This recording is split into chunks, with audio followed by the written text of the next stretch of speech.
অবস্থা সবার? অনেক দিন হয়ে যায় হাসির গল্প শোনাই না, তাই না?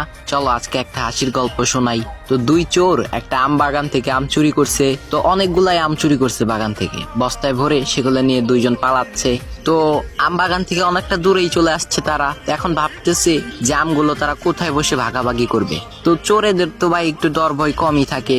তো অনেক চিন্তা ভাবনার পর তারা দুইজন সিদ্ধান্ত নিল যে তাদের পাশে যে কবরস্থানটা আছে ওইখানে যাওয়ার পর তারা আমগুলো ভাগাভাগি করবে। কারণ হচ্ছে কবরস্থান হচ্ছে নির্জন স্থান, রাতের বেলা মানুষ টানুষও যাবে না, ওইখানে তারা শান্তিতে আম ভাগ করবে। তো যেরকম কথা সেই রকমই কাজ।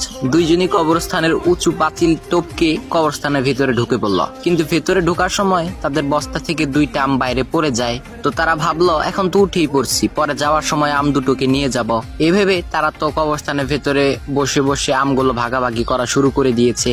ঠিক এইভাবে চোরগুলা বলতেছে, তোর একটা আমার একটা, আমার একটা তোর একটা। তো সেই সময়ে আবার কবরস্থানের পাশ দিয়ে হেঁটে যাচ্ছিল একটা মাতাল। বাইরে থেকে সে শুনতে পেল কবরস্থানের ভেতরে কি জানা আওয়াজ হচ্ছে, একটা তোর একটা আমার, একটা তোর একটা আমার। মাতালের তো মনে করো তখন আত্মার পানি শুকাই গেছে যে কবরস্থানে মনে হয় ভূতেরা লাশ ভাগাভাগি করতেছে। তাই সে ভয় দিল এক দৌড়। তো রাস্তায় দৌড়াতে দৌড়াতেই হঠাৎ করে একটা হুজুরের সাথে তার দেখা হয়ে গেল।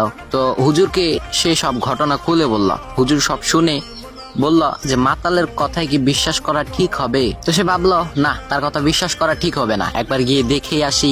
এরপর সেই হুজুর আর সেই মাতাল লোকটা কবরস্থানে আবার সেই জায়গায় আসলো। এদিকে সে চোরেদের ভাগাভাগিও প্রায় শেষ। তখন এক চোর আরেক চোরকে বলছিল, আচ্ছা এগুলা তো ভাগাভাগি করা শেষ হয়ে গেল, কিন্তু এবার পাঁচিরের বাইরে যে দুইটা আছে ওই দুইটার কি হবে? তখন অপর চোরটি বলল, কি আর হবে, একটা আমি খাবো আর একটা তুই খাবি।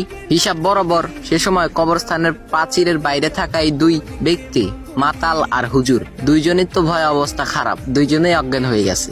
তো এমন সাহসী চোর তোমার কোন বন্ধু হতে পারে? তাকে কমেন্ট বক্সে কিন্তু মেনশন দিয়ে যাবা।